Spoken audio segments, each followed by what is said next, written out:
Welcome to my Dasara vlog. Dasara ఫెస్టివల్‌కి నేనేం చేశానో ఈ వ్లాగ్‌లో చూపిస్తాను. దసరా ఫెస్టివల్‌కి మేమైతే శనగపప్పు, ఇంకా పెసరపప్పు గారెలు చేసుకుంటాము. మీలో ఎంతమంది ఈ గారెలు చేసుకుంటారో కమెంట్ చేయండి. ప్రొద్దున్నే దేవుడి పూజ చేసిన తర్వాత కిచెన్‌లోకి ఎంటర్ అయ్యి ఇంకా గారెలు చేసేయడమే. ఈ గారెలు చేయడానికి పప్పులైతే ముందు రోజు నైటే నేను నానబెట్టుకున్నా. పండగంటేనే ఫుడ్ వెరైటీస్ చేసుకుంటాం కదా! అసలు ఈ ఫుడ్ వెరైటీస్ దేవుడి కోసం చేస్తామా? లేదంటే దేవుడి పేరు చెప్పుకొని మనం తినడం కోసం చేస్తామా? ఈ డౌట్ అయితే నాకు చిన్నప్పటి నుంచి ఉంది. ఇంకా అన్ని చేసేసి దేవుడికి నైవేద్యం చూపించిన.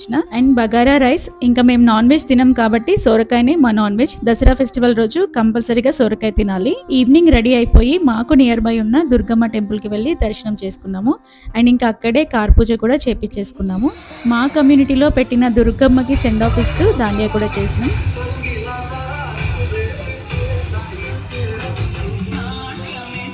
లాస్ట్లో రావణ దహనం కూడా చేసినాం.